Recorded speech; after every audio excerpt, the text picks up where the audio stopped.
দক্ষিণ আফ্রিকার বিপক্ষে ঘরের মাঠে ইডেন গার্ডেন্সে 124 রানের মামুলি স্কোর তারায় 93 রানে অল আউট হয়ে 30 রানে হেরে যায় ভারত। ঘরের মাঠে ভারতীয় ক্রিকেট দলের এমন পরাজয়ে রীতিমতো সমালোচনা হচ্ছে।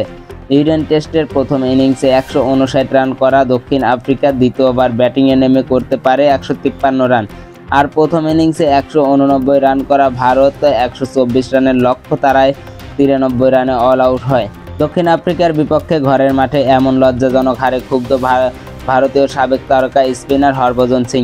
তিনি বলেছেন, ওরা টেস্ট ক্রিকেটকে ধ্বংস করে দিয়েছে। টেস্ট ক্রিকেটের জন্য দুঃখ হয়, শান্তিতে থেকো। টেস্ট ক্রিকেট গত কয়েক বছর ধরে যে ধরনের পিচ বানানো হচ্ছে আমি সবই দেখছি, কিন্তু এই নিয়ে কেউ কোনো কথা বলে না, কারণ দল জিতছে, কেউ উইকেট নিচ্ছে, কেউ সেই উইকেটগুলো নিয়ে মহান হচ্ছে, তাই সবাই ভাবে সবকিছু ঠিকঠাক হচ্ছে। তবে এটা এখন থেকে শুরু হয়নি। ভাজ্জি আরও বলেন, বেশ কয়েক বছর ধরে এমনটি চলছে। আমার মতে এটা ক্রিকেট খেলার ভুল ধরন, এইভাবে এগোনো যাবে না। হয়তো দল জিতছে, কিন্তু তাতে কোনো লাভ নেই।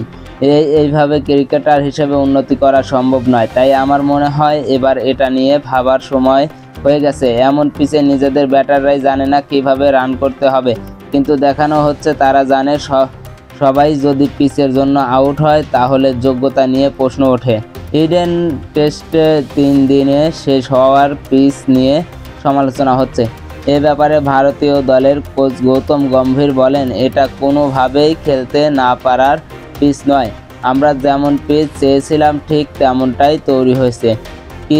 কিউরেটর সুজন মুখার্জি অত্যন্ত সহযোগিতা করেছেন। যারা মানসিকভাবে শক্ত থেকে ডিফেন্স ভালো করেছে তারাই রান করেছে। এই উইকেট আপনাকে পরীক্ষা করায় মানসিকভাবে কতটা শক্ত, সেটাই বড় ব্যাপার। গম্ভীর আরও বলেন, এই পিচে তেমন কোনো জুজু ছিল না। অক্ষর, তেম্বা, ওয়াশিংটন তিনজনই রান করেছে। যদি কেউ এটাকে টার্নিং ট্র্যাক বলে, মনে রাখবেন অধিকাংশ উইকেটই নিয়েছেন সিমাররা। আগামী 22 নভেম্বর থেকে গুয়াহাটিতে শুরু হবে সিরিজের দ্বিতীয় টেস্ট।